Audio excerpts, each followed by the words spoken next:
Hello and welcome back to SnowRunner, y'all, and in this video, you join us in the driver's seat of the Blizzard JW40, which is the upcoming console-friendly Jeep JL Rubicon, long name, I know, made by Dubs, who was responsible for the Stampede, which is the console-friendly newer Ford Bronco, and is also responsible for one of the best trailer packs that you can get on console.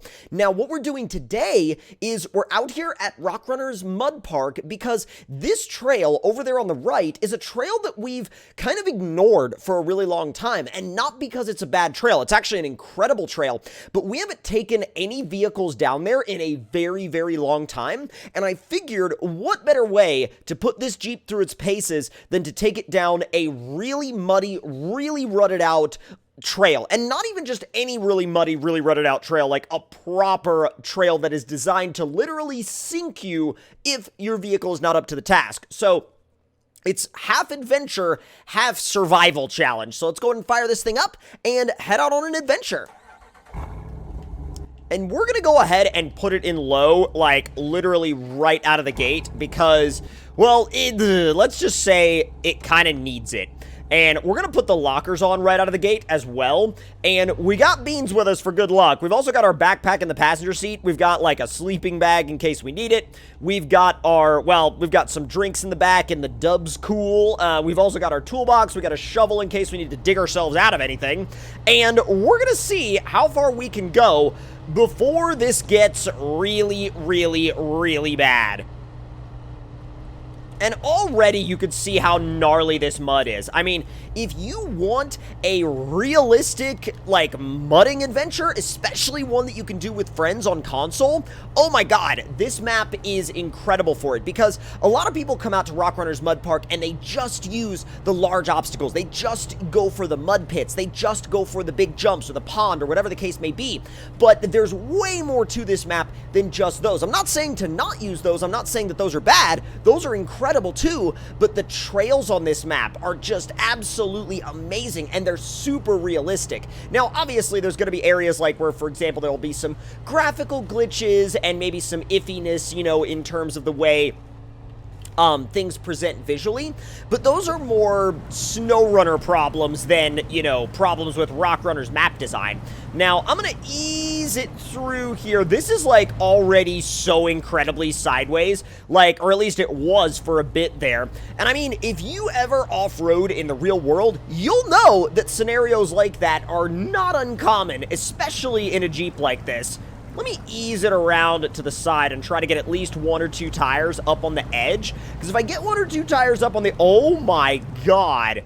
Okay, real talk, I have legitimately been on off-roading trips where I have seen Jeeps do this exact line. And I'm sure that anybody that's ever gone off-roading in real life to any capacity, especially on some gnarlier trails, has either seen somebody get in a position like that or has had to be in a position like that themselves. Chime in the comments below if that's something that you can relate to.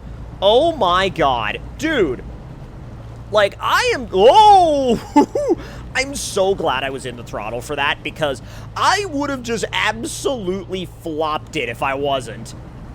This trail will definitely keep you on your toes. It's a totally different vibe as well than going down some of the rocky trails on other maps. Like, this is definitely, especially if you off-road in the southeast, there are some trails out there that will literally put you in situations that are just like this, especially if it's after, like, you know, maybe a rainy season or even, like, a couple of good rainstorms. Oh, it'll put you in situations like this immediately.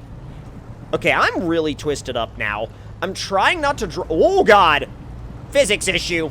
Yeah, I'm trying not to drive in the middle of the ruts because I know that I'll have the possibility of sinking, and I don't really want to sink this Jeep. I would really rather not sink it right out of the bat, or right out of the gate, right off the bat, right out of the gate. I don't know. I kind of got my sayings mixed up there. That happens sometimes. Sometimes my brain is on the speed of dial-up internet when the situation demands that it be on gigabit fiber optic internet. So, I don't know. Maybe some of y'all can relate to that in the comments. Trying to go up around this edge, which sometimes works depending on the vehicle, but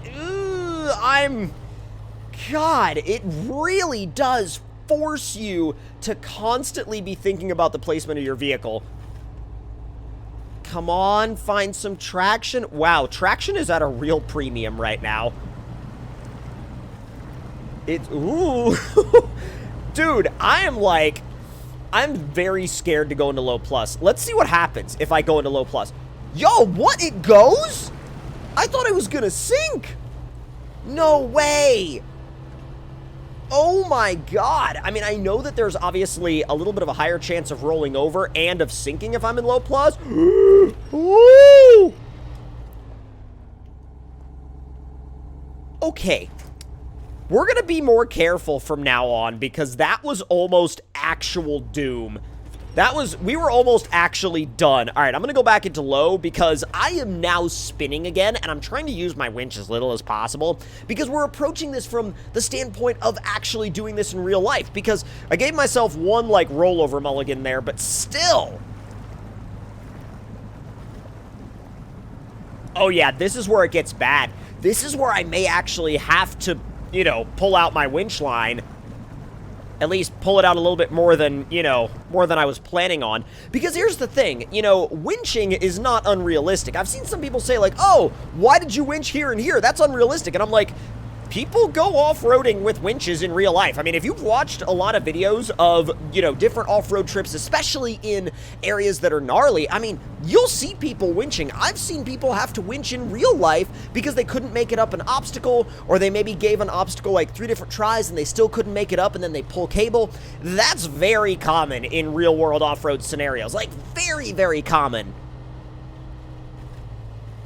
I'm thinking to myself that I may be able to kick it back into, not high, but like low plus in a moment.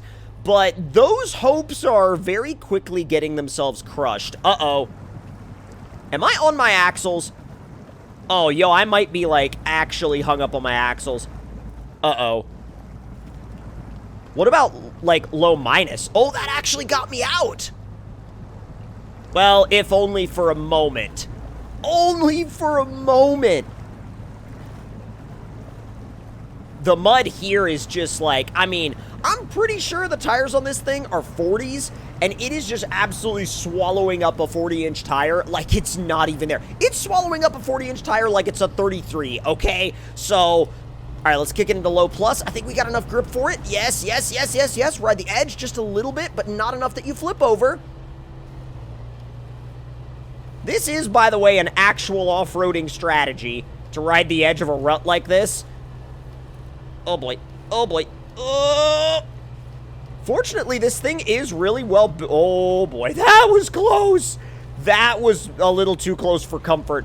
I was up on my side. Like, legitimately, I was up on my freaking side right there. I'm really glad we made it to where the creek is, though. That really makes me feel like I'm making progress, which is very motivating. Especially when you consider how gnarly this mud is. You really have to consider, you know, a lot of different variables. Like, how far are you willing to go, you know, in the ruts where you probably are gonna sink? Because, like, if there's opportunities for me to get a little bit of extra traction, I'm gonna do it. Oh boy.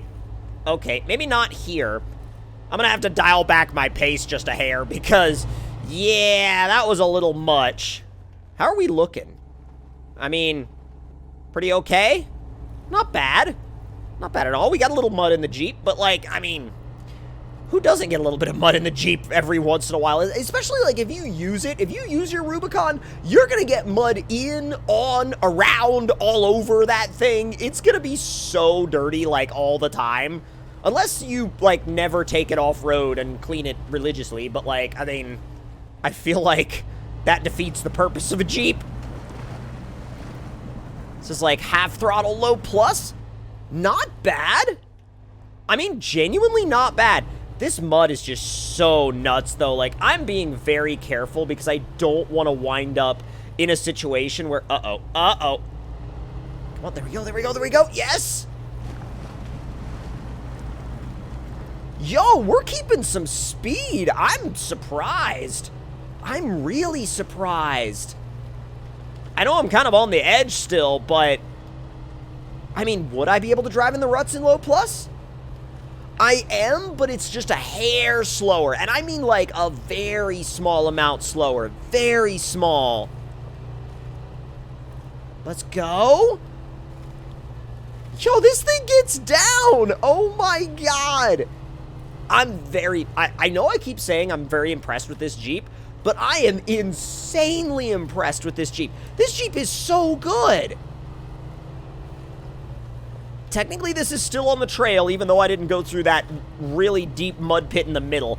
I would go through the mud pit in the middle if I was in something with, like, slightly taller tires and, you know, maybe, like, a little bit of extra power and, you know, not that this thing's not powerful. This thing is very powerful, and scratch what I said. It's not that I would do it in something more powerful. Power is not really all that big of a deal in the mud. It's more gearing until you get into crazy, like, mega trucks and mud trucks with, like, 1,200 horsepower. That's a totally different game. But with stuff like this, I mean, I'd probably go through the middle if this thing had, like, a set of 46s on it. But on these 40, like, I was about to say 42s, but I think they're just 40s. Yeah, probably not. Now, I don't know where it goes if I go right. Oh, it splits off into a whole nother circuit if I go right. Oh, see, I've never been that way. So oh, I see what it does. I'm trying to work out whether I should stay, like, left on this trail or go to the right. And you know what? Since I've never been to the right before, I'm gonna go over here to the right. I've legit never been this way.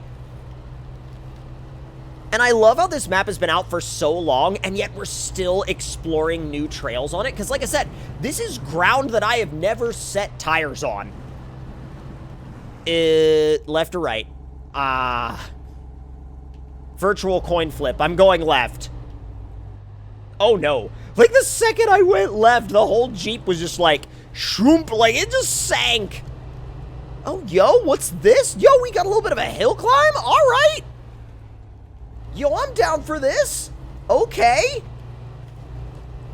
I was not expecting like a rutted out mini hill climb, but I will absolutely take it. Dude, y'all have got to get like some friends together and do some multiplayer trail riding out here on Rock Runner's Mud Park, because, like, even though it is, yes, a mud park, the trails are incredible. Oh, wow.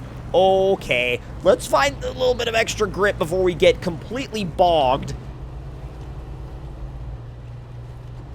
And dive it back in. Okay, yo, you know what? Mad props. I'm down for this. Like, mad props. This trail network is the stuff. Oh my god, this trail network is the absolute stuff, dude. Well, I guess we may have to call a buddy to come get us out, because I thought I was going to be able to kind of ride the wall for a little bit of extra traction. Turns out I was very wrong. But if y'all enjoyed this realistic until the end, well, I guess rolling over is technically realistic, like, because it could happen. But if y'all enjoyed this realistic mud trail adventure, make sure to let your thoughts and opinions in the comments below. Hit the like button if you enjoyed, subscribe if you're new, and I will see y'all next time.